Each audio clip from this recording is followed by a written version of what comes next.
Sir बोलिए sir. हाँ Arvind sir आ रहे हैं, so be alert. Okay sir. Sir आ रहे हैं।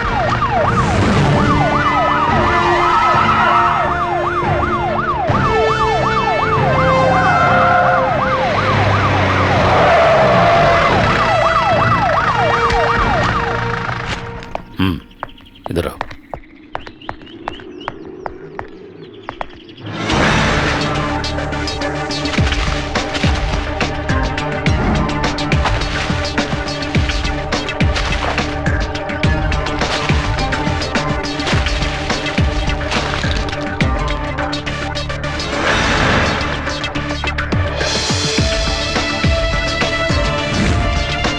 सर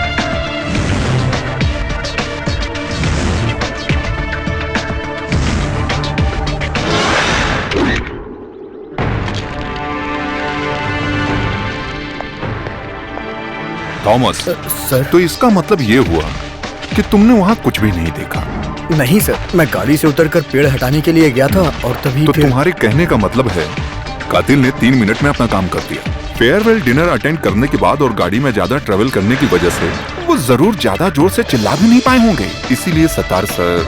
थॉमस, ये सारी बातें तुम मुझको पहले भी बता चुके हो। मुझे ये जानना है अभी तक तुमने जो बातें बताई उसके अलावा और कुछ बताने के लिए है सर। ए रास्ता छोड़ो, मुझे आपसे एक बात कहनी है। इस कठोर हत्या के पीछे राष्ट्र को डराने वाले आतंकवादी संगठन का हाथ है। जब मैं सर्विस में था ना सर, तब मैंने एंटी टेररिस्ट स्क्वाड में काम किया था ना सर। नाम क्या है? एंथनी। सच का सामना पत्रिका से। सच का सामना पत्रिका से नहीं, पत्रिका से। हाँ, आपने सही कहा। एंथोनी, हाँ। इस हत्या के पीछे राष्ट्र छोड़ो पूरे विश्व का हाथ नहीं है। हाँ। अगर ऐसा हुआ भी है तो उसको ढूंढ कर निकालेंगे। इस बीच में दखलंदाजी करके इस केस को भड़काने की कोशिश की तो जैसा कि तुमने सवाल किया है, जरा उधर तो देखो। सीआई अरविंद बहुत कठोर सर हैं। अगर इन्होंने मारना शुरू किया तो एक भी हड्डी सलामत नहीं रहेगी। नहीं सर, वो सब नहीं चाहिए, पर केस की डिटेल्स तो। उसके लिए सही वक्त देखकर सही लोगों को बुलाकर जो सही होगा वो बताऊंगा। ठीक है? ठीक है। अगर ऐसा ही है तो अभी आप अपने काम पर ध्यान दीजिए। अरविंद सर, ड्राइवर को फिलहाल के लिए छोड़ दो। हाँ, मैं जानता हूँ। और जो कोई भी शक के घेरे में है उसको कस्टडी में ले लो। फेयरवेल के वक्त सतीश साहब जिनके करीब थे, उनके दोस्त नातेदार जिनसे भी उनकी बात हुई, क्या बातें हुई, किस विषय में हुई, सारी डिटेल्स मुझे चाहिए। ओके। जानते हो ना, सतीश सर हम सबके लिए केवल सीनियर ऑफिसर ही नहीं थे। सर, मैं अपना बेस्ट दूंगा। जय हिंद सर।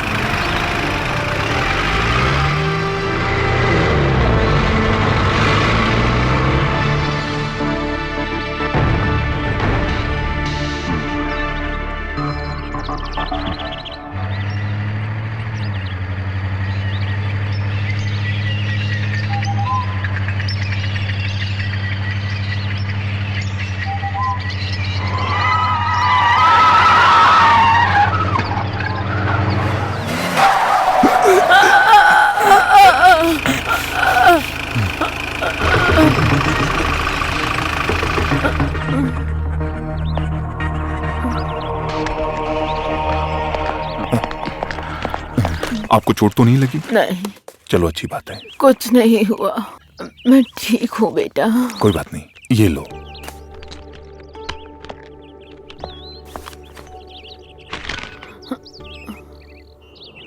अरे नहीं चाहिए। आप रख लो। नहीं, मुझ पर इल्जाम है कि मेरी वजह से आपको तकलीफ ऐसी कोई हुई। बात नहीं, कोई बड़ा हादसा नहीं हुआ, यही बड़ी बात है। मेरे लिए तो यही बहुत बड़ी खुशी की बात है। मुझे मजबूर मत करो, बिना काम के किसी से पैसे नहीं लेती, इसीलिए ये पैसे मैं तभी लूंगी अगर मैं कुछ काम करूंगी। हाथ देखकर भविष्य बता सकती हूँ। मुझे इन बातों पर विश्वास नहीं है। हाथ की रेखाएं देखकर भूत भविष्य की बातें करना ये सब अफवाहें हैं। ऐसी बातों को नजरअंदाज करना चाहिए। ये तो बेवकूफी है, सरासर बेवकूफी। अरे इस तरह से मजाक मत उड़ाओ। हाथ की लकीरों में हमारी किस्मत होती है, ऐसा शास्त्रों में लिखा है। विद्वान लोगों ने गलत नहीं कहा है।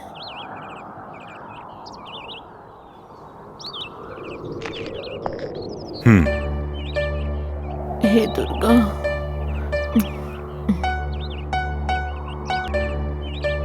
अरे आपकी जिंदगी तो उलझनों से भरी हुई है।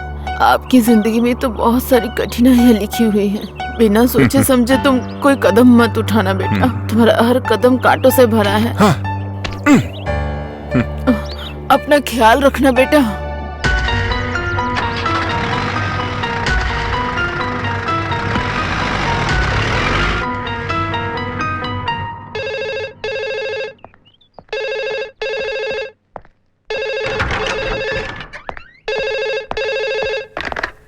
यस सर, मैं अरविंद बोल रहा हूँ। पिछले कुछ वक्त से रिटायर आईजी राघवन आपके बारे में पूछ रहे थे। राघवन सर? जी सर। क्या बात है? जी वो तो पता नहीं, मुझे लगता है कुछ ना कुछ जरूर गड़बड़ है। मैंने उनकी आवाज से ऐसा महसूस किया है। वो डरे हुए थे। सर जितना जल्दी हो सके वहाँ जाकर आप देखिए। वो कह रहे थे कि इमरजेंसी है सर। अभी आप लोगों के सामने आईजी नवीन सर आ रहे हैं। वो केस की तह तक पहुंचने में और काम को अलग तरीके से करने के लिए जाने जाते हैं और वो हम सबके प्रिय भी हैं।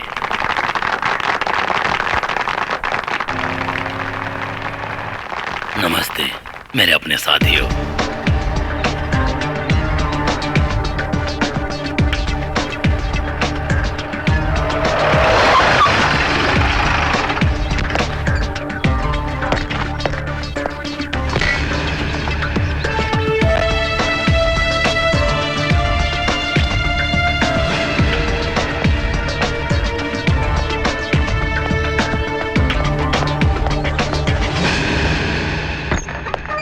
Sir, Raghavan sir, Raghavan sir.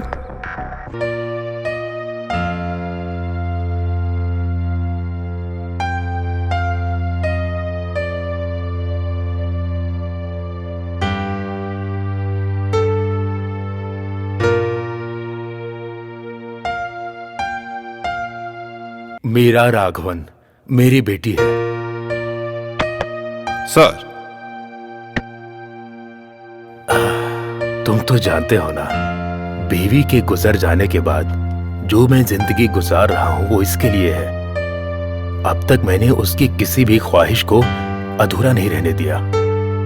लेकिन अब Siddharth, now she is my problem. आज सुबह से ही ये लापता है। She is missing.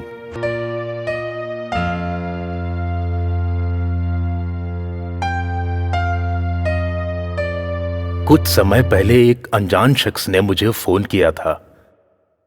उसने क्या कहा था तुम्हें पता है? मेरी बेटी जिससे प्यार करती है उसके साथ जिंदगी संवार रही है। इस बात को मैं कैसे मान लूं? बस मुझे मेरी बेटी वापस चाहिए। इसके लिए तुम्हें मेरी मदद करनी होगी। वो किसके साथ गई है और कहां गई है, ये सब तुम्हें पता करना है। उसके बारे में कुछ सुराग है क्या आपके पास? मैंने उसका रूम और सारा सामान चेक करके देख लिया, लेकिन कुछ भी नहीं मिला। वो हमेशा कहती थी मेरा कोई ऐसा राज है क्या जो पापा को नहीं पता। लेकिन इस केस को हैंडल करने के लिए बहुत दिमाग चाहिए। किसी को इस बारे में पता चल गया तो उसकी इज्जत नीलाम हो जाएगी। सर, आप शांत हो जाइए। किसी को कुछ पता नहीं चलेगा और मैं उसको ढूंढ कर यहां लाऊंगा। भरोसा रखिए। सतीश सर की हत्या के केस की तरह ही दूसरा केस भी इंपॉर्टेंट है, मीरा राघवन का case.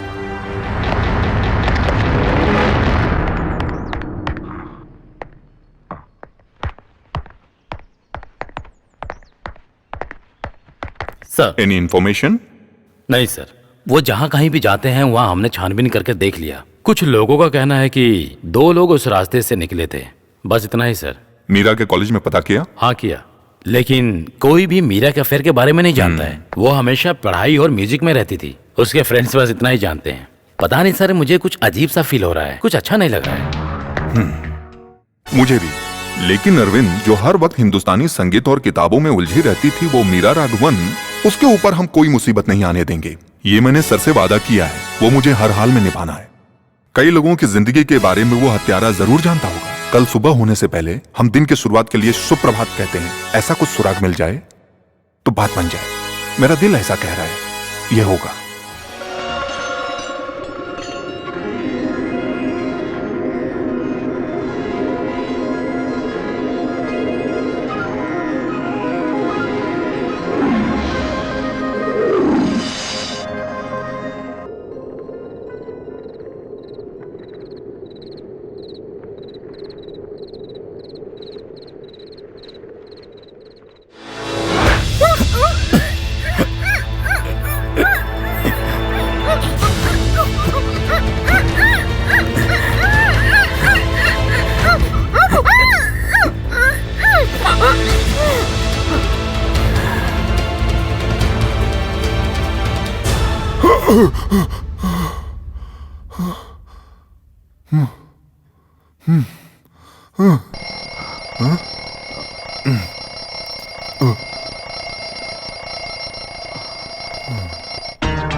Good morning. Morning. Raghavan sir कहाँ हैं? यहाँ तो नहीं है, बाहर गए हैं, मंदिर में। और तुम? मेरा नाम राहुल है, राहुल कृष्णा। सर के क्या लगते हो? कुछ नहीं लगता।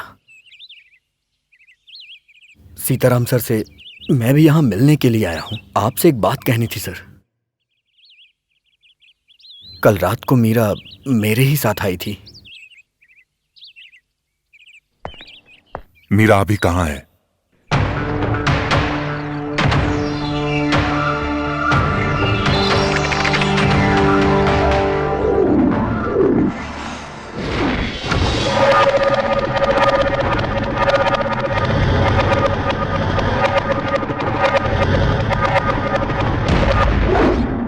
हर रोज की तरह उस रोज भी हड़ताल चल रही थी। उस दिन मैंने मीरा को पहली बार देखा था।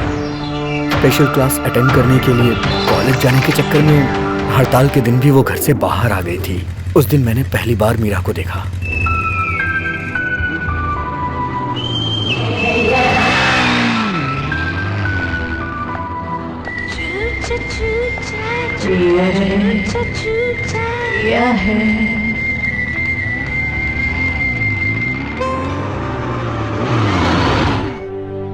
तो फिर ठीक है, मैंने जो कहा तुम वो समझ गए। आज हड़ताल है ये तो तुम जानते ही हो। आज के दिन अगर कोई लिफ्ट मांगता है तो खासकर मेरी जैसी लड़कियों को तो लिफ्ट देनी चाहिए।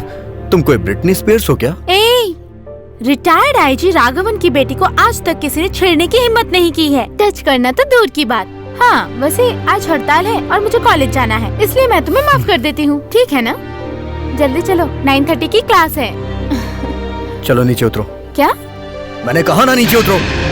रिटायर आईजी की बेटी हो तो अपने पैरों से चल के जाओगी तो ज्यादा अच्छा रहेगा।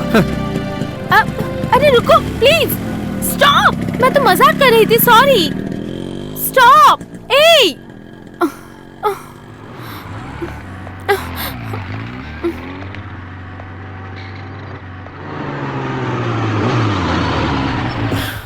अगर तुमने सॉरी दिल से बोला है तो आके बैठ जाओ। 9:30 की क्लास है ना?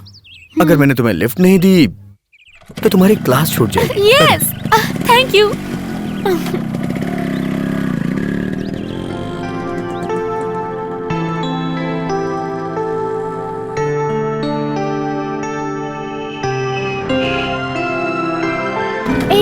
रुको रुको।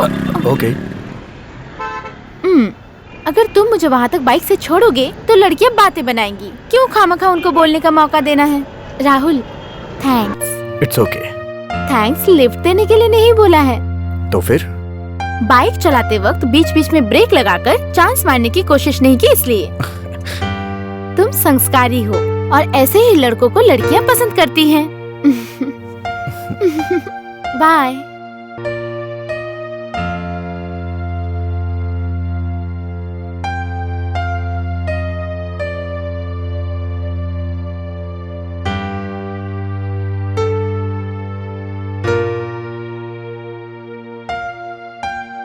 उस मुलाकात को प्यार में बदलने में ज्यादा समय नहीं लगा।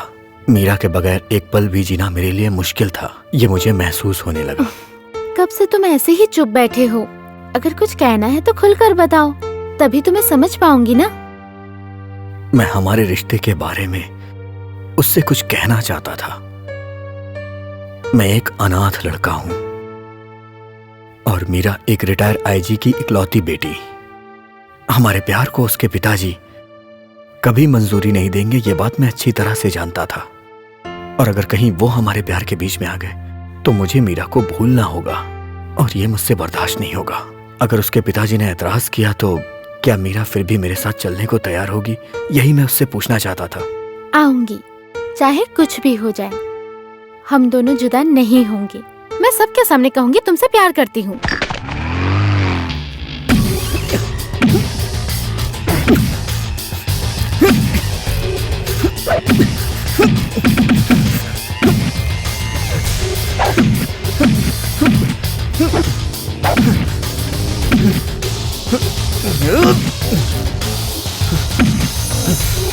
राहुल, आ गई तुम?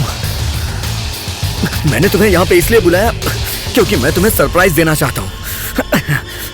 कम ऑन, हम यहाँ से कहीं और चलते हैं। कहाँ? जिंदगी के सफर पे। हम दोनों शादी करने वाले हैं। I mean, court marriage. मैंने सारा इंतजाम भी कर लिया है। शादी होने के बाद जैसे कुछ हुआ ही नहीं ऐसा सोच के तुम घर चली जाना और मैं आश्रम चला जाऊंगा। कुछ महीने के बाद तुम्हारी पढ़ाई भी पूरी हो जाएगी। उसके बाद मैं तुम्हारे पिताजी से मिलने आऊंगा, उनसे तुम्हारा हाथ मांगूंगा। अगर उस दिन तुम्हारे पिताजी नहीं माने तो मैं सीना तान कर कहूंगा कि तुम मेरी बीवी हो, तब तो उन्हें मानना ही पड़ेगा। अगर कल कोर्ट मैरिज है तो आज जाने की हमें क्या जरूरत है? ऐसा नहीं हो सकता क्योंकि हमें यहाँ से काफी दूर जाकर कोर्ट मैरिज करनी होगी और अगर हमने यहाँ की तो तुम्हारे पिताजी को पता चल जाएगा। उसके बाद मुझे पुलिस वाले अरेस्ट करके जेल भेज देंगे। हमें और भी बहुत सारी बातें करनी है।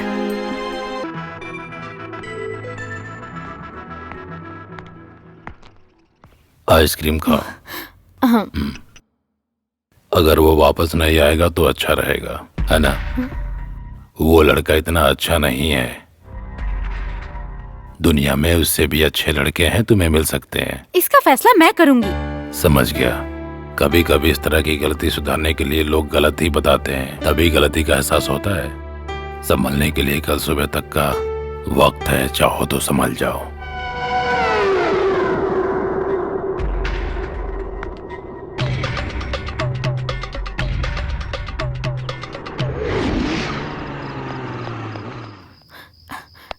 कहाँ थे अब तक राहुल तुम? इधर आओ। ये देखो। ये क्या है? Pills, sleeping pills. ये सब किस लिए? हम दोनों के फ्रस्ट्रेशन को निकालने के लिए। इसको लेने के बाद बुड्ढा सो जाएगा, उसके बाद उसकी आंख कल सुबह ही खुलेगी। की जरूरत? धीरे बोलो। अगर कोई मुसीबत हो गई ऐसा तो? कुछ भी नहीं होगा, मैं सब संभाल लूंगा। तुम आराम से। तुम वापस आ गए क्या? हाँ जरा इधर आओ। हाँ, मैं तो बस एक स्टडी कॉल करने गया था, अभी आया हूँ। क्या हुआ अंकल? मुझे तुमसे एक जरूरी बात करनी है। जो बातें दिल के अंदर हो उससे कह देना ही अच्छा होता है, समझ गए ना? क्या बात है? अरे तुम्हें बीबी बनाने के लिए कोई और लड़की नहीं मिली क्या? तुम्हारी बीबी बनने के लायक नहीं है मीरा। Mind your words. अरे गुस्सा मत करो, गलती सुधारने के लिए अभी वक्त है। सुबह तक का समय है तुम्हारे पास। क्या हुआ? क्या बात है राहुल? इन्होंने क्या कहा? नहीं, वो पूछ रहे थे कि रात को खाने में चपाती चाहिए या चावल। तुमने क्या कहा? चपाती चलेगी। बस इतना ही क्या? अरे सेहत के लिए चावल अच्छा होता है, बोलने से नहीं पता चलता है क्या? चलो।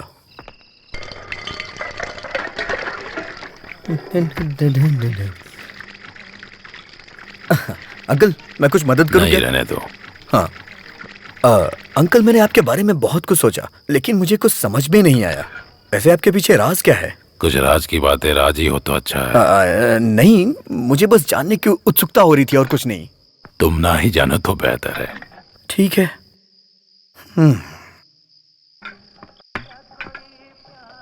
अंकल, ये पपीता ले लेता हूं मैं। सोने से पहले पपीते का जूस बहुत अच्छा होता है।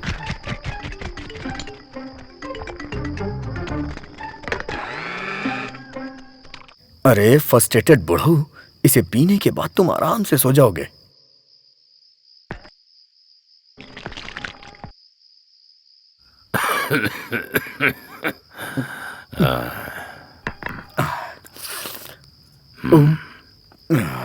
अंकल?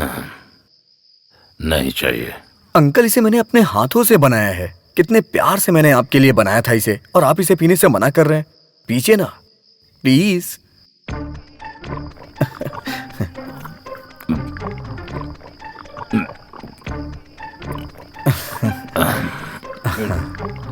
अच्छा है ना अंकल?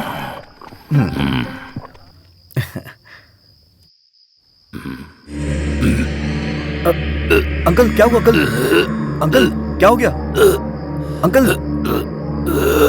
चलिए चलिए। अंकल आराम से। Thank God. Good night, good night, good night. अपने पैरों को लंबा करके आराम से सो जाइए। टाटा।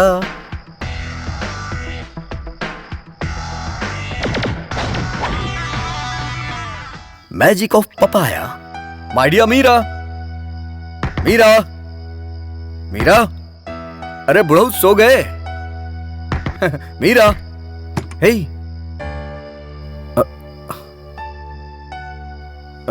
मीरा, मीरा। ओह, तो मैडम नहा रही हैं। मीरा, बुढ़ऊ सो गए। Sleeping pills with papaya. Hello, नहा चुकी हूं तो बाहर आ जाओ ना यार। या फिर ये चाहती हूँ कि मैं अंदर आऊं? हाँ? बोल नहीं रही हो, इसका मतलब मैं अंदर आ जाऊं। मीरा,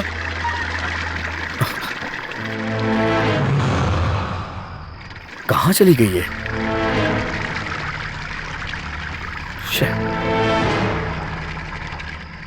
मीरा, मीरा।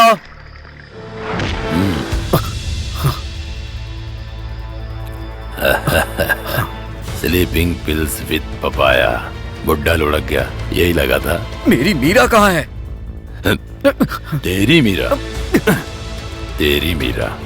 तुम उसे अपनी मीरा कह रहे हो? रिटायर आईजी की बेटी तुम्हारी मीरा कब से बन गई? हाँ, अब वो मेरी मीरा है। वो मेरी कस्टडी में रहने वाली मेरी मीरा है। मैं तुम्हें जान से मार दूंगा। बताओ मेरी मीरा कहाँ है? शंकर नारायण के सामने ये होशियारी नहीं चलेगी। मेरी बात तुम ध्यान से सुनो। अब तुम्हें मेरे लिए काम करना होगा, तभी मीरा मिलेगी। तेरी तो नहीं तो मैं उसे जान से मार डालूंगा। मैं तुझे पहले ही बता चुका हूँ कि तेरी चालाकी मेरे सामने नहीं चलेगी। राघवन जैसे बाप को धोखा देकर आई है मीरा, वो मेरे हाथों ही मरेगी। नहीं, नहीं, उसे कुछ मत करना। बताइए मुझे क्या करना है, बताइए। खत्म करना है। रुक्मणी नाम की औरत को तुम्हें जान से मारना होगा। तुम्हें दुखी होने की कोई जरूरत नहीं है। तुम्हें उसे मारना होगा, क्योंकि उस औरत ने मुझे धोखा दिया था। मेरी सारी कमाई लूटने के बाद मुझे बर्बाद करने वाली मेरी बीवी है। रुक्मणी की जान लो या मीरा की जान दो, किसको जिंदा रहना है इसका फैसला तुम करो। नहीं, मुझे मेरी मीरा चाहिए। मैं उसके लिए कुछ भी कर सकता हूँ। अच्छा फैसला है। ये मेरी बीबी रुक्मणी का पता है, डाउरी पार्क, हाउस नंबर 9। बाकी इसमें पढ़ लेना।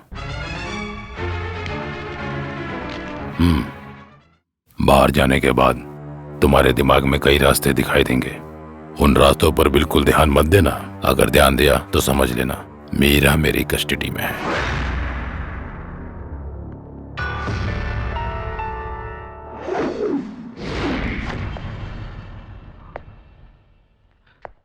शंकर नारायण ने रुक्मणी देवी को मारने के लिए मुझे भेजा, लेकिन मुझ में किसी को भी मारने की हिम्मत नहीं है।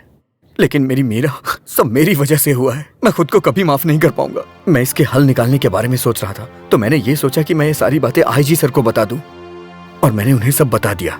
मेरी बातें सुनकर वो मंदिर में मन्नत मांगने गए हैं। इन सब में अब भगवान क्या कर सकता है सर? हमें मीरा को बचाना होगा। मुझे आपकी मदद की जरूरत है सर, नहीं तो वो मीरा को मार डालेगा।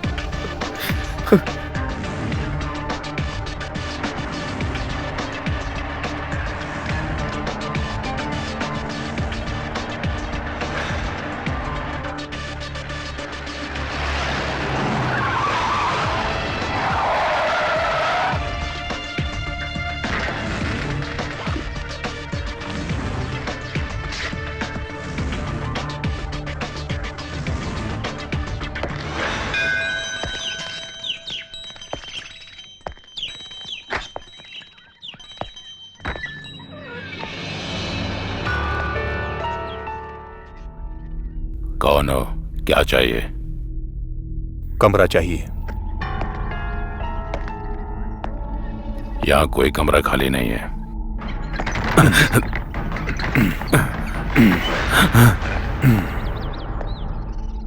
मैं यहाँ रुकने के लिए आया हूँ और रुक कर ही जाऊंगा।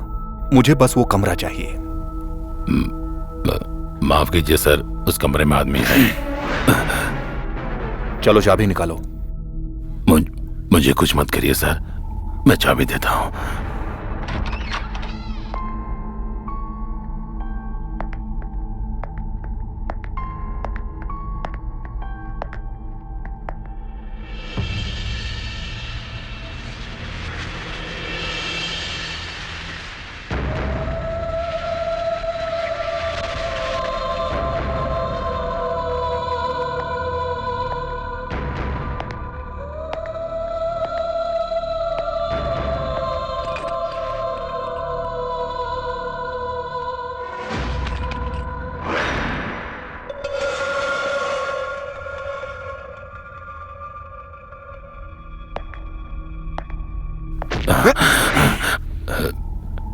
तुमने इस बेचारी को मार डाला? नहीं सर, मैंने इसको नहीं मारा सर। मैं सब कुछ पता करके ही यहाँ पर आया हूँ। यहाँ पर जो कुछ भी हुआ है वो राहुल ने मुझे बता दिया है। नहीं, उसने आपको सच नहीं बताया होगा सर। उसने आपसे झूठ बोला होगा, सरासर झूठ। आप मेरी बात समझने की कोशिश कीजिए सर। सच क्या है मैं आपको बताता हूँ सर।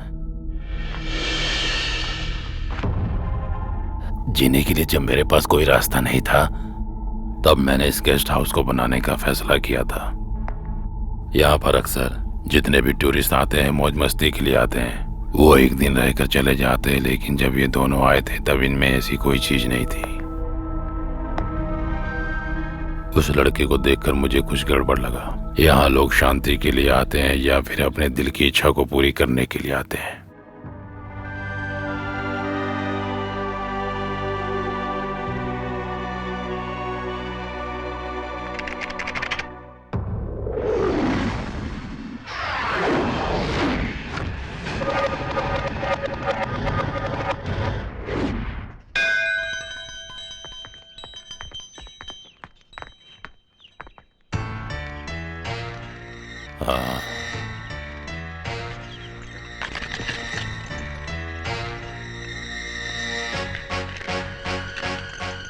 थैंक्स। वो रूम है। चलो। तुमने एक ही रूम बुक किया क्या?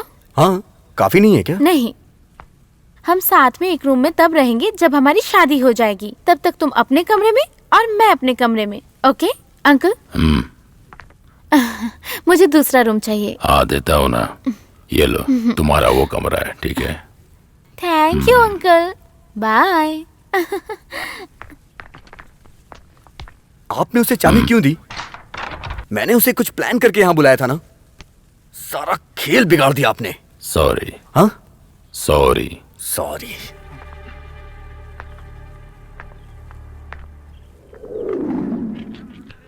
अंकल, मैं और मीरा दिखने में कैसे लगते हैं? पिछले जन्म में हमारा कोई बंधन जरूर होगा। वैसे दिखने में तो वो मेरे लायक नहीं है। अगर मैं थोड़ी कोशिश और कर लूँ ना तो मैं उससे अच्छी लड़की आराम से पटा सकता हूँ। आप क्या कहते हैं? अगर तुम ऐसा कर सकते हो तो फिर शादी के नाम पर उसको इतना दूर क्यों लेकर आए हो? इसके पीछे एक वजह है अंकल, जो आप धीरे धीरे समझ जाएंगे। लेकिन अभी हमारे बीच ऐसी कोई रुकावट नहीं है, मैं जानता हूँ। कोई भी फैसला लेने के लिए कल सुबह तक का समय है ना? कल सुबह तक का समय है। Thank you.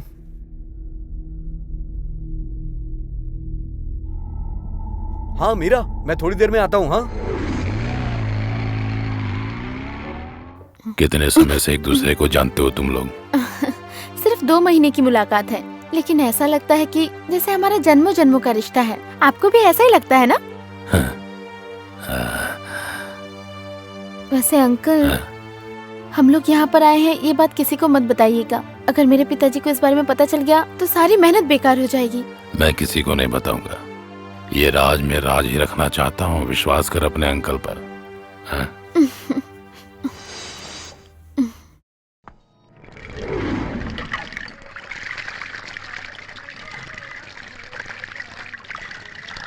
अंकल, मैं सोने की कोशिश कर रहा हूँ। हाँ तो लेकिन मुझे नींद नहीं आ रही। कल शादी की टेंशन है। शायद मेरी मत मारी हुई है, इसीलिए मैं उस लड़की से शादी कर रहा हूँ। कोई मदद चाहिए क्या? नहीं चाहिए।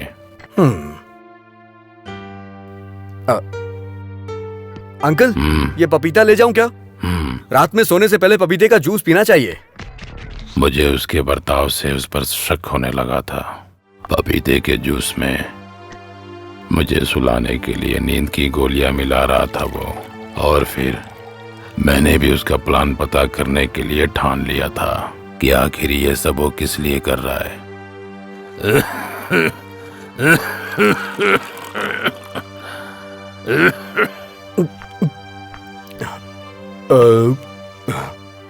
ये लीजिए अंकल।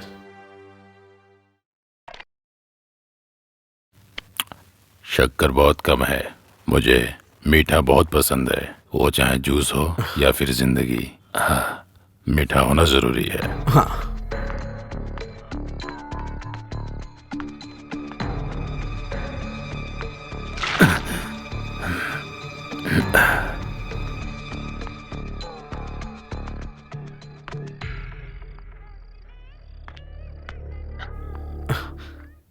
ये लो, मेरे सर में दर्द हो रहा है, मैं थोड़ा सोने जा रहा हूँ।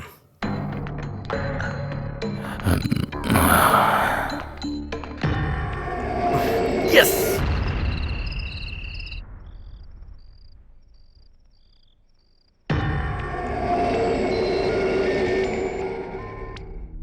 Bye. Good night uncle.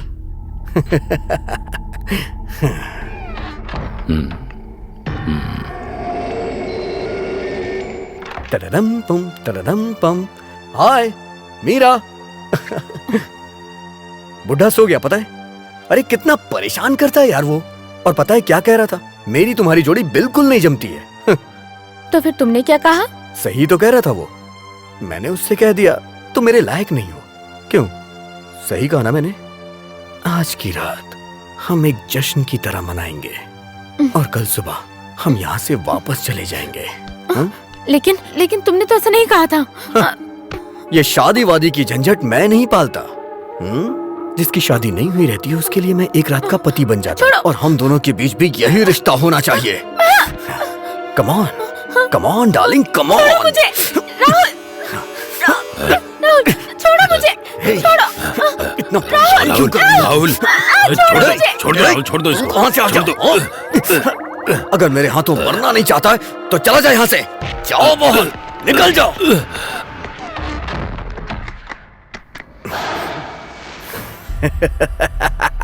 Rahul please, Rahul please मुझे छोड़ दो। राहुल, इस बच्ची के साथ ऐसा मत करो। दरवाजा खोलो राहुल, दरवाजा खोलो, खोलो खोलो राहुल। राहुल,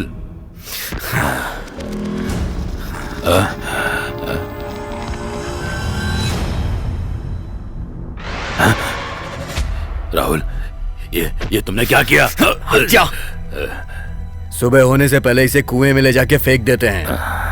और सुन, अगर इस बारे में तूने पुलिस को बताया ना, तो मैं एक खून और करने में जरा भी हिचकिचाऊंगा नहीं।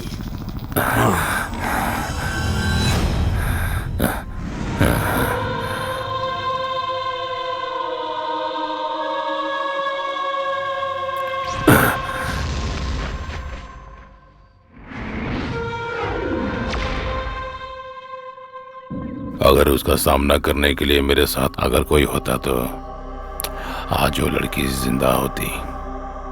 आखिर मैं अकेला क्या कर सकता था।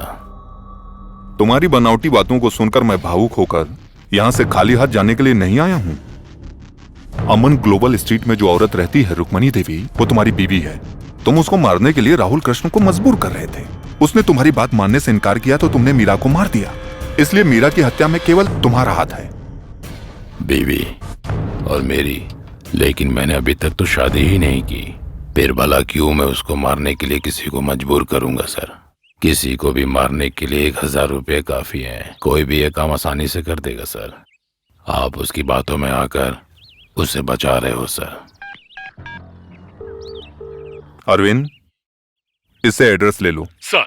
और जाकर छानबीन करो कि रुक्मणी नाम की औरत उस पते पर रहती भी है कि नहीं। जल्दी जाओ, क्विक।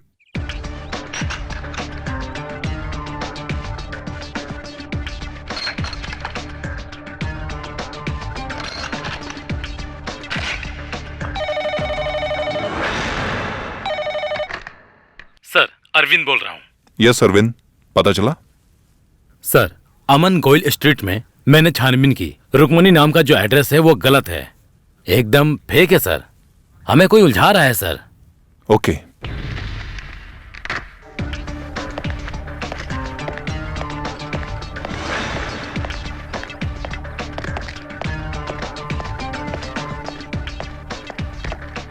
सर सर सर वो मानसिक रोगी है। उसने मीरा को मारा है सर। वो किसी भी स्थिति में बचना नहीं चाहिए sir.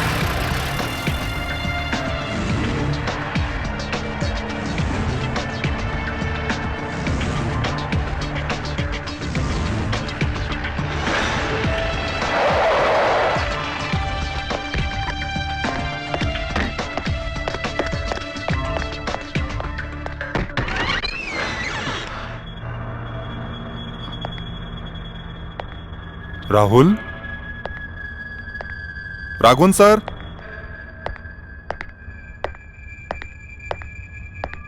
Raghavan sir.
Impression media में फर्स्ट रैंक लाने वाला वो इंजीनियरिंग का स्टूडेंट है। इतने दिनों तक वो यहीं पर था, जहां कोई किसी को सहारा नहीं देता, यहां उसे प्यार और सहारा दोनों मिला। फिर इसका दिल इतना कठोर कैसे हुआ कि वो किसी की जान ही ले लेगा? अगर आज की बात करें तो आशिक को उसका प्यार ना मिलने पर इस तरह के बहुत से हादसे होते हैं सर। लेकिन इस केस में मीरा और राहुल एक दूसरे से प्यार करते थे, और इतना ही नहीं, दोनों अपनी मर्जी से गेस्ट हाउस में गए थे सर। वही तो, शंकर नारायण के मुताबिक राहुल मीरा को ना पसंद करता था और ना प्यार। उसने ये सोचा होगा कि कोर्ट मैरिज करके पूरी जिंदगी उसके साथ रहना होगा, और ये भी सोचा होगा कि मीरा से अच्छी लड़की भी उसे मिल सकती है। इस तरीके की बात सोचकर वो पूरी तरीके से परेशान हो गया होगा। फिर उसने रास्ता चुना मीरा की हत्या करने का, और यही सोचकर उसने मीरा को मारा होगा। मीरा के इस केस को थोड़ी देर के लिए साइड में रखने तो उसे राघवन सर को मारने की क्या जरूरत थी, और वो भी घर के अंदर घुसकर। जैसा कि शंकर नारायण ने बताया था कि वो मानसिक रोगी है, शायद यही वजह हो सकती है। मैं इस पर विश्वास नहीं करता, क्योंकि हत्या और उसकी जगह दोनों आपस में मेरे हिसाब से आपस में मिल नहीं खा रहे। दोनों हत्याओं के पीछे तीसरी कोई मजबूत वजह है। वो क्या वजह हो सकती है सर? वही तो हमें तलाश करना है। इसके लिए ये हमारे हाथ लगना चाहिए। मीरा जिसे अपनी जान से ज्यादा प्यार करती थी, वो वहशी कातिल Rahul Krishna, the most wanted.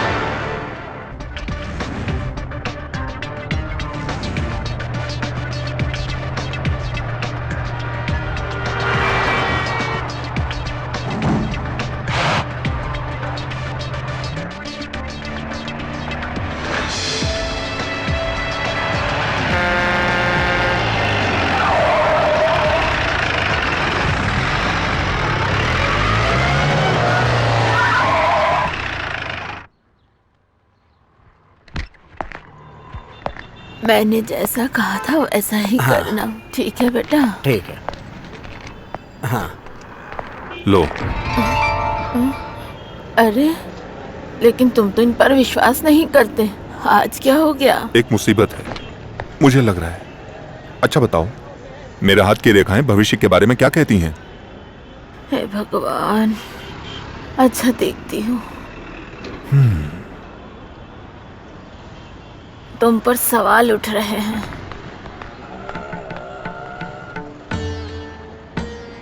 रास्ते में रुकावटें आ रही हैं। मौत से भी सामना हो सकता है। मौत से सामना? मुसीबत में हो। हाँ, वो कहीं से भी आ सकती है। संभल कर रहना बेटा। सब ठीक हो जाएगा। हे दुर्गा, बेटा अगर प्रायश्चित करोगे तो इसका हल निकल सकता है। नहीं चाहिए, मुझे अपने ऊपर पूरा भरोसा है। कल भी और आज भी किसी भी मुसीबत से बच के निकलने के लिए हमारा शरीर ही काफी है। शरीर ही सामना करेगा और हल भी निकालेगा। मैं प्रार्थना करूंगी, इतना ही कर सकती हूँ मैं।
कौन हो?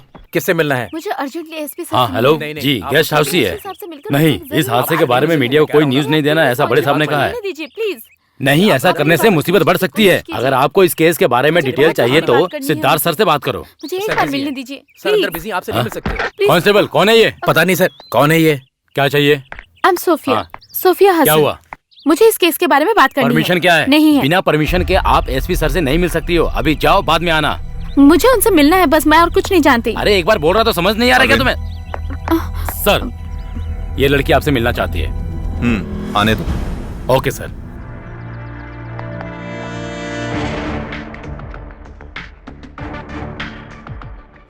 क्या बात है सोफिया, परेशान क्यों हो? राहुल कृष्णा ने कोई गलती नहीं की है सर। वो किसी का खून नहीं कर सकता। मैं उसे बचपन से जानती हूँ, हम दोनों ने साथ में पढ़ाई की है। आप मेरी बात का यकीन कीजिए। अच्छा, तो इसी वजह से उसने कल रात को सर को जान से मारने की कोशिश की थी? इतना ही नहीं, उसने सारा गुनाह भी कबूल कर लिया है। कबूल कर लिया? हाँ। मुझे बिल्कुल भी यकीन नहीं है। इसमें जरूर कोई ना कोई गड़बड़ है सर। राहुल को बचा लीजिए सर, वो बेगुनाह है।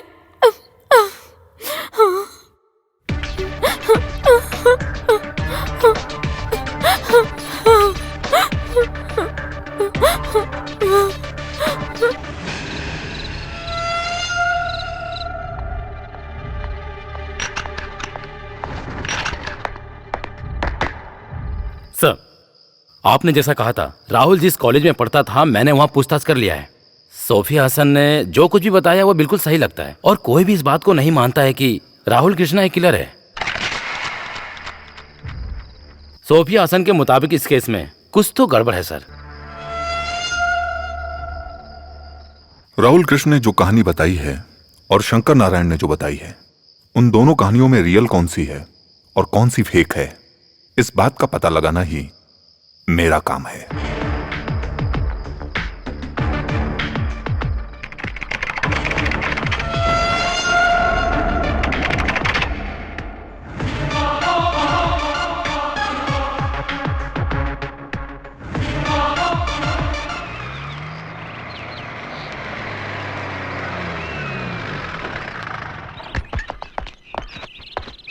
सर मुजरिम मिला क्या?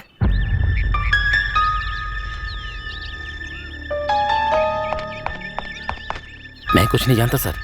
इस केस के सारा डिटेल अपने आजी वर्गीस सर को बताने से पहले आप यहाँ आ रहे हो, ये बात उनको पता चल गई है सर। आखिरकार तुम आ ही गए एंथोनी।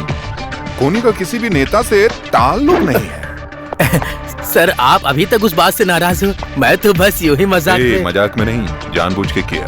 इस केस को उलझाने के लिए कुछ तो जाल बिछा कर रखा है। राहुल कृष्ण ने जो मर्डर किया है उसकी इन्वेस्टिगेशन मैं कर रहा हूँ, ये बात ऑफिस वाले ही जानते हैं। उस केस के बारे में ही जाने के लिए आए हो ना? बहुत दिलचस्पी ले रहे हो उस केस में तुम एंथोनी? सर बात यह है कि जानता हूँ। इंटेलिजेंस आईजी वर्गीस के जानने से पहले मैं जो बताने वाला हूँ उस कहानी में तुम तो एक बहरूपिया हो एंथोनी। कल रात जो मेरे ऊपर अटैक हुआ था उसके पीछे कौन हो सकता है ये तुम जानते हो एंथोनी? जानता हूँ सर। फिर भी मुझसे बात छुपाई, ऐसा क्यों एंथोनी? कोई बात नहीं, मैं तुम्हारी मानसिकता को अच्छी तरीके से समझता हूं। अगर तुम्हारी जगह पर मैं होता तो यही करता। तुम जा सकते हो। इस केस की सारी डिटेल मैं तुम्हें बुलाकर बताऊंगा। जाओ। चलता हूँ सर।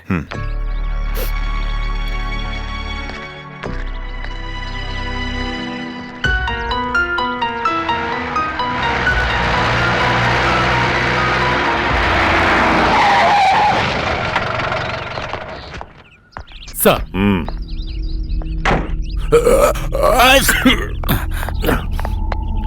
Morning sir. तुम ये सब अच्छा कर लेते हो, इस जगह के अलावा कोई और जगह पसंद नहीं आई? कितनी धूल है यहाँ पर। माफ कीजिएगा सर। राघवन और मीरा को कैसे मारा गया है, इस केस में बहुत बड़ा किरदार निभाने वाला है ये घर। इस बात की इंपॉर्टेंस को समझकर ही मैंने आपको यहाँ पर बुलाने का कष्ट किया है। प्लीज। Okay okay.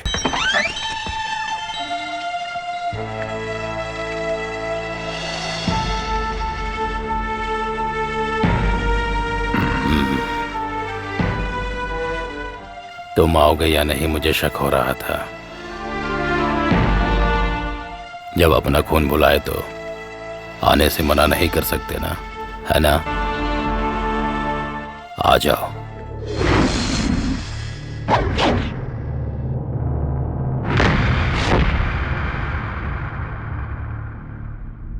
इस बूट को पहचानते हो? तुम्हारे बाप का था। उसके होने के बावजूद तुम्हें सालों तक एक अनाथ की तरह जीना पड़ा। तुम्हारे उन्हीं सवालों का जवाब है ये। तुम्हें उनके बारे में सब कुछ जानना होगा। तुम्हारे और तुम्हारे बाप के बीच में ऐसा क्या हुआ था?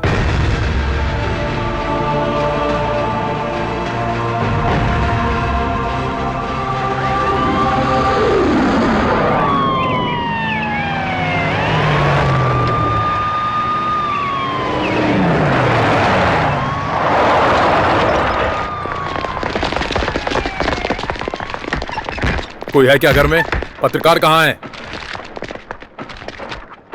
क्या बात है? किससे मिलना है? ये अखबार का ऑफिस है, यहाँ तक पहुँचने का अधिकार तुम्हें किसने दिया? अखबार का ऑफिस है ये पता करके ही हम यहाँ आए हैं। अरे तुम और तुम्हारी पत्रिका। कहाँ है पत्रकार? बोलता क्यों नहीं? उसे कुछ मत करो। इस ऑफिस की जिम्मेदारी मुझ पर है। जो भी कहना है मुझसे बात करो। जो औरतें बागान में काम करती हैं, सरकार उनको बचाना चाहती है, यही ना? सही कहा ना मैंने?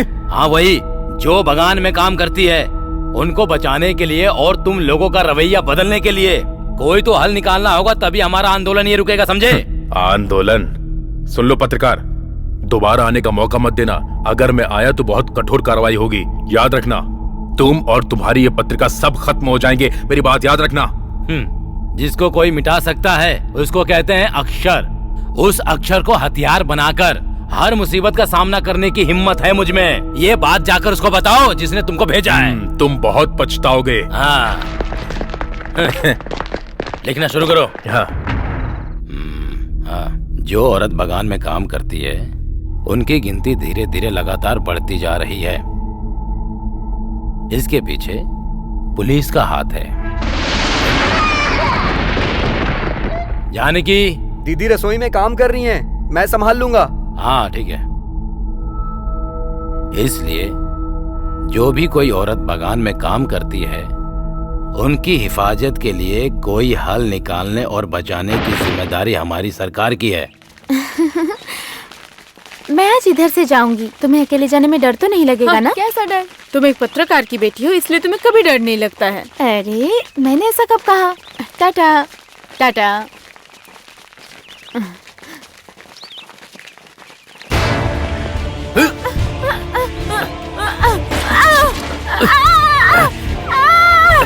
चल छोड़ो गायत्री, छोड़ो इसे, छोड़ो।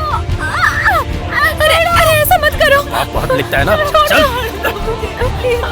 अरे छोड़ो, प्लीज प्लीज इसे छोड़ दो। छोड़ो गायत्री।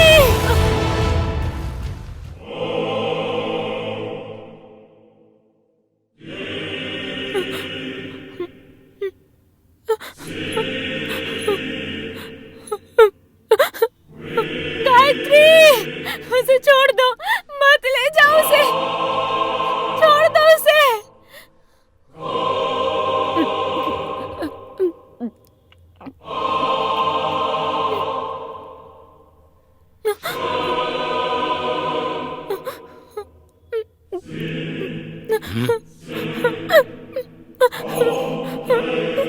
भाई छोड़ दो ये सब, हमें ये सब क्यों करना है? पता नहीं अब क्या होगा।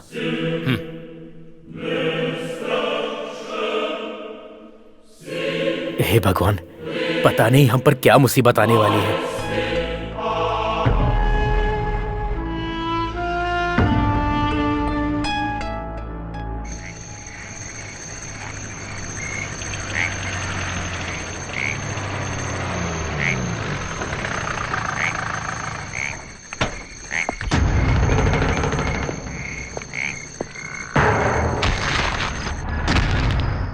किसी को इस बारे में कुछ पता नहीं चलना चाहिए, इसलिए रिपोर्टर्स को यहाँ पर बुलाया है।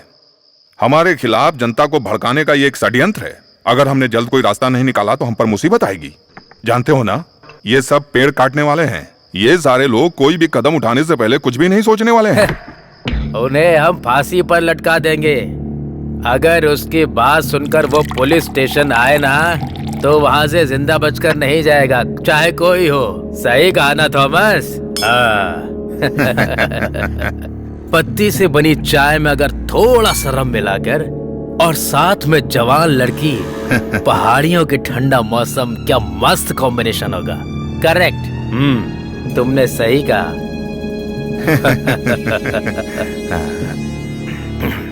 तुम बिंदास रहो, इस केस को हम सुलझा लेंगे।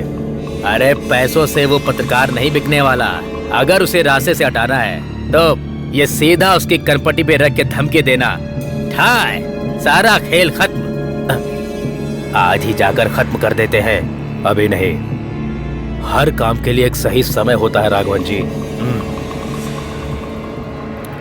उस पत्रकार का समय भगवान को तय करने दो।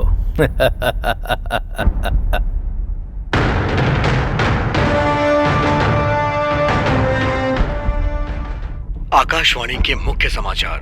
हम सभी राष्ट्र के लोगों को हर तरह की मुसीबत का सामना करना पड़ता है। भारत और पाकिस्तान के बीच तनाव बढ़ता ही जा रहा है। दोनों देशों के बीच जो शांति प्रस्ताव रखा गया था, इस तनाव के चलते उसे रद्द कर दिया गया है। दोनों देशों के बीच युद्ध होने की संभावना है, ऐसा देश के बड़े बड़े नेताओं का कहना है। राष्ट्रपति द्वारा लिखित किताब में धारा 352 को समझाया गया है। उसके बारे में अपोजिशन पार्टी का कहना है कि इस कानूनी धारा में कोई कमी है, और इस विवाद को लेते हुए देश के बड़े बड़े नेताओं के बीच इस मुद्दे पर बहस जारी है। अब देखना यह है कि दोनों देशों के बीच युद्ध होता है या नहीं।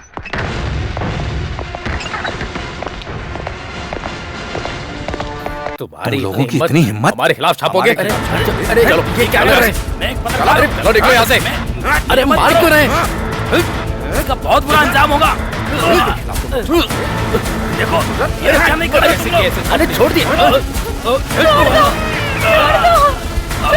थॉमस सर, मार मार कर इन सबकी हड्डी पसली तोड़ दो।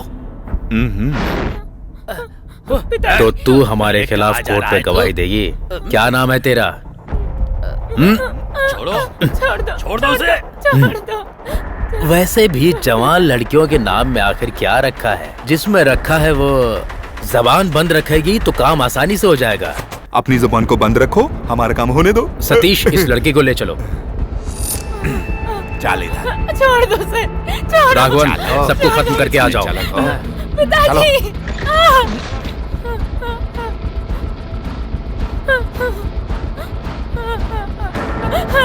बचाओ। अरे चल, चल, अरे चल। छोड़ दो मुझे, छोड़ो।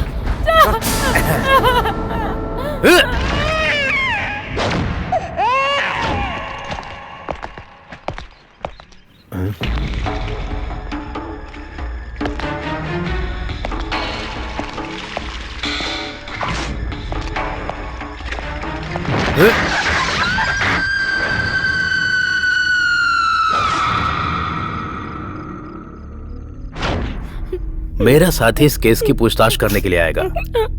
अगर उस दिन तुमने गवाही दी तो हाँ? अरे बोल जरा, गवाही देगी क्या? दूंगी, मैं गवाही दूंगी। मैं तुम तीनों के खिलाफ गवाही दूंगी।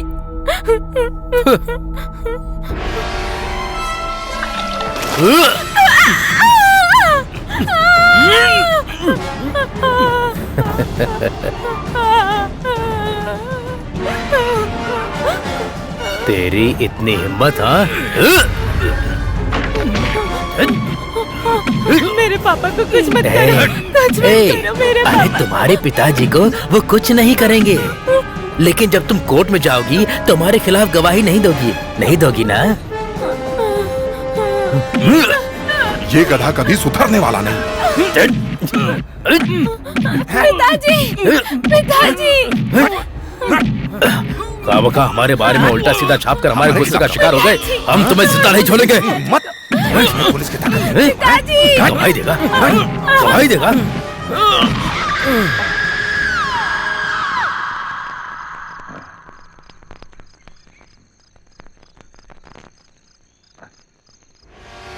हमारे बीच में जो आएगा उसका यही हाल होगा। हाँ हाँ यही हाल होगा। हमारे बीच में जो आएगा उसका यही हाल होगा। हाँ हाँ यही हाल होगा। मजा हमको आएगा, यही हाल होगा। अरे रास्ता छोड़ो। हम लोग अपना काम करेंगे, कोई कुछ न कर पाएगा। हाँ हाँ हाँ हाँ हाँ। हम लोग अपना काम करेंगे, बहुत मजा हमें आएगा। हम लोग थॉमस अपना सर, उसकी सांस अभी तक चल रही है। ओहो, मर जाएगी। उठाकर कहीं फेंक देते हैं, शक्कर डालकर जला देते हैं, कोई सुराग नहीं बचेगा। कोमल के साथ भी हमने यही किया था ना, तुम्हें याद है ना?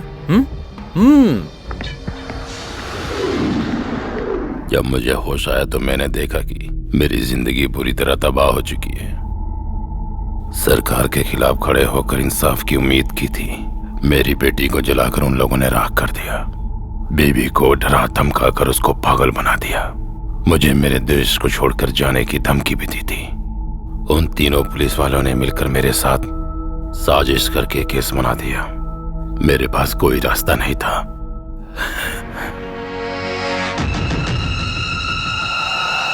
कोई पुख्ता सबूत न होने की वजह से वो लोग कोर्ट से बच गए थे। उन तीनों ने अपने जाल में फंसा दिया और मुझे फिर जेल जाना पड़ा। मुझसे मिलने के लिए जेल में एंथोनी आया था। तब मैंने उससे एक ही बात कही थी कि जब मैं जेल से सजा काट कर बाहर आऊंगा तो जिसने हमारे साथ ये सब किया उनसे हम तीनों मिलकर बदला लेंगे। उस वक्त मदद के लिए तुम मेरे साथ रहना। एंथोनी ने मुझसे वादा भी किया था। तुम्हारे हाथ में खत रखकर उसी ने तुम्हें उस अनाथ आश्रम में भेजा था। उन सबको मरना चाहिए। सतीश को मारने में हम कामयाब हो गए, पर अब मरने की नवीन की बारी है।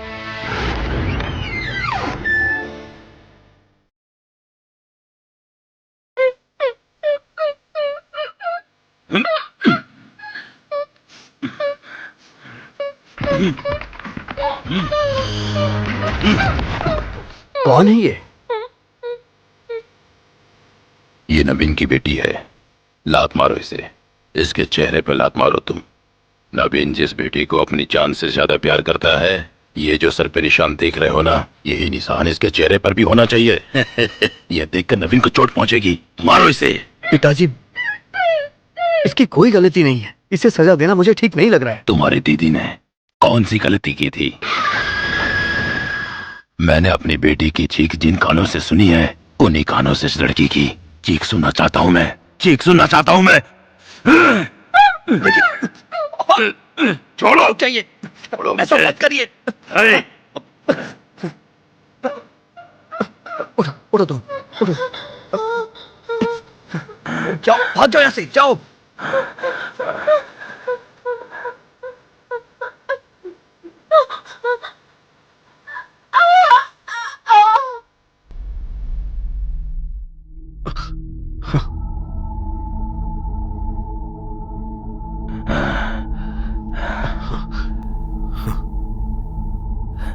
देख लिया, उसने जान बचाने की कोशिश की, लेकिन अपनी ही गलती से अपनी जान गंवा बैठी। भविष्य के एक बुरे हादसे को बराबर करने के लिए मैंने नवीन से एक बात झूठ बोली थी। अब इसके बारे में सच बताना चाहिए क्या?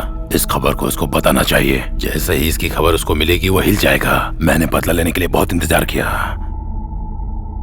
पिताजी, अब आईजी से बदला आप नहीं, मैं लूंगा।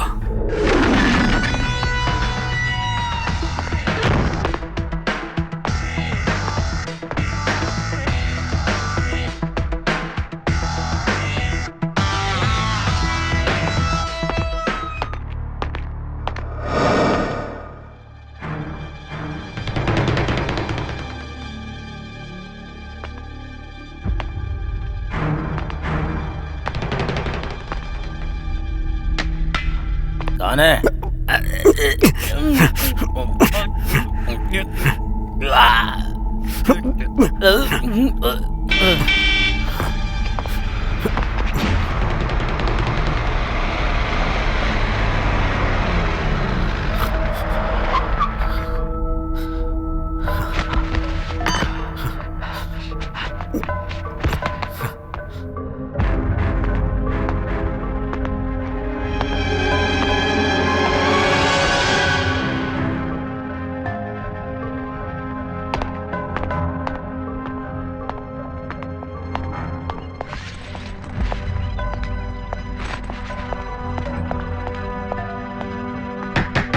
जैसा मैंने कहा था वो वैसा ही दिख रहा था।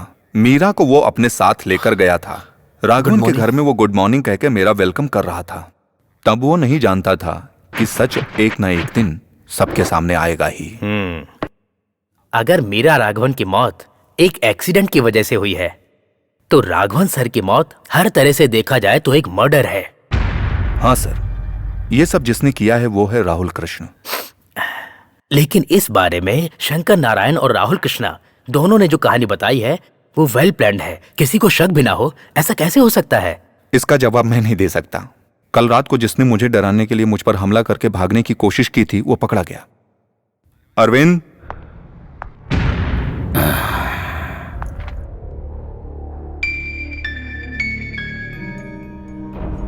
बताओ कैसे तुम दोनों बाप बेटे ने मिलकर इस कहानी को यकीन करने लायक बनाया है? राघवन और नवीन के घर से जैसे ही एसपी बाहर आए थे मेरे बेटे ने मुझे खबर कर दी थी। एसपी से बचने के लिए मैंने एक और कहानी तैयार की ताकि मैं बच सकूं, लेकिन आप बहुत होशियार निकले। मेरे बेटे ने जो पहला हमला किया था उसके बाद मैंने जो हमला किया उसमें आप बच गए और मेरा प्लान फेल हो गया। इस केस को आपने सॉल्व कर दिया, लेकिन ये मत समझना कि सब कुछ यहीं पर खत्म हो गया। मेरा बेटा अभी भी बाहर है। मेरा अपना खून वो किसी को नहीं छोड़ेगा। आप उस थॉमस की मौत को नहीं रोक सकते मिस्टर सिद्धार्थ, उसे मरना ही होगा। Take him. मेरे और मेरे परिवार का सर्वनाश किया है उसने। मेरी बेटी को मार डाला, मेरी जिंदगी को तबाह कर दिया। उसको मरना होगा। अगर आपके अंदर ज़मीर है तो उसकी मौत के बीच में मत आओ, मत आना, मत आना।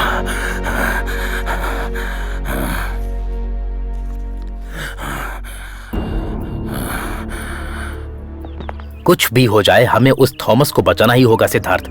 वो केवल मेरा सीनियर ही नहीं, मेरा फैमिली मेंबर भी है। सर, जिनकी मौत हुई है अब्दुल, सतीश और राघवन सर, वो हमारे सीनियर थे सर। लेकिन अपने पोजीशन का गलत फायदा उठाकर सरकारी वर्दी में रहकर जो भी गलत काम उन्होंने किया है उसको ध्यान में रखते हुए अभी जो मेरा माइंड कहता है, अगर मैं पुलिस के नजरिए को छोड़कर आम आदमी के नजरिए से देखूं तो मेरे हिसाब से मीरा को छोड़कर बाकी सभी इस केस में सजा के हकदार हैं सर। आप जिसको बचाने की बात कर रहे हैं थॉमस सेबास्टियन, वो भी सजा का हकदार है सर। तुम्हारी भावनाओं को मैं समझ सकता हूँ, लेकिन हमारे भी कुछ फर्ज होते हैं सिद्धार्थ। राहुल कृष्णा को अरेस्ट करना होगा। It is not a request, it's an order.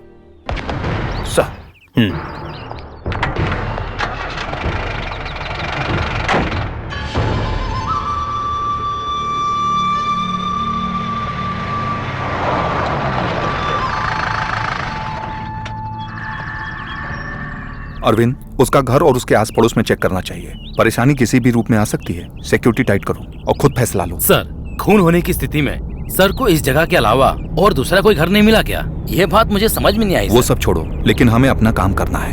Hello sir, CI Arvind, he will protect you. Protection. IG Varghese के सामने तुमने जो भी बोला है वो सब मैं जानता हूँ। मेरा मरना तय है, यही ना? मामूली मौत नहीं मरेगा ये थॉमस सेबेस्टियन। मैं अभी बहुत सालों तक जीऊंगा।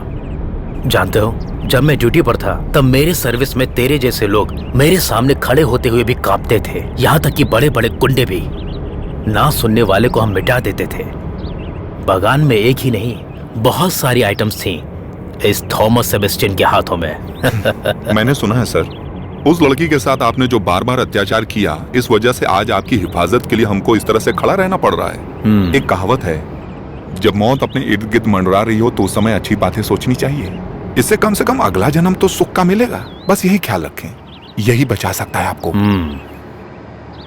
Arvind, take good care. Sir.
Thank you Siddharth.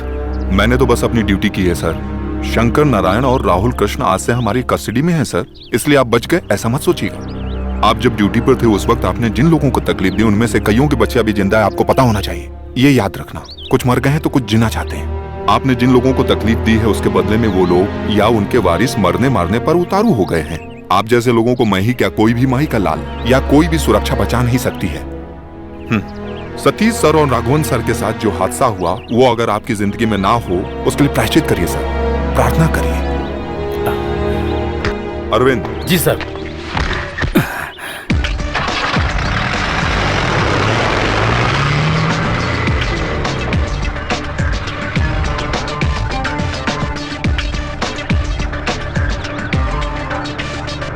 Stop.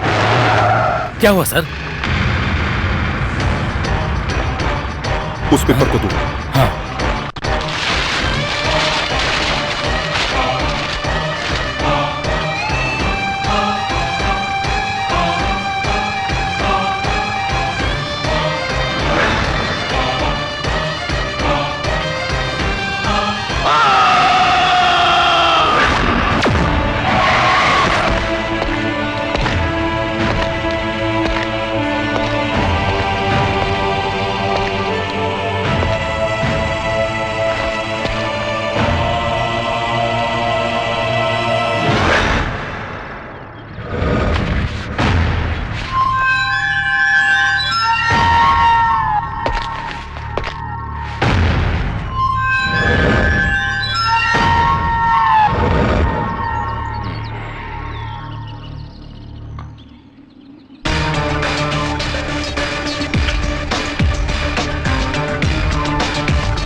नहीं, अब कोई मुसीबत नहीं है। पर ये है।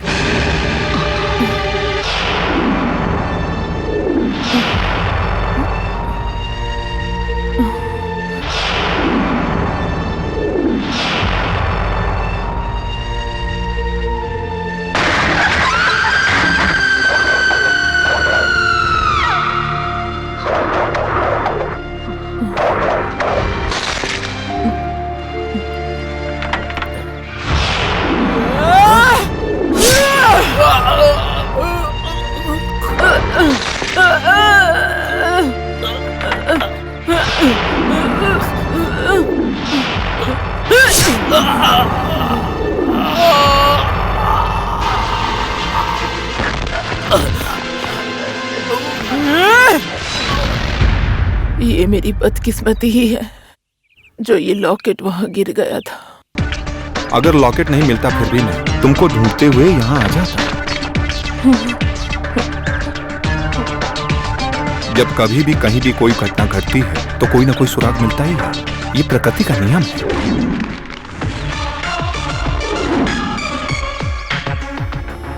उस दिन मैंने राहुल की आंखों में ऐसे ही प्रायश्चित के आंसू देखे थे।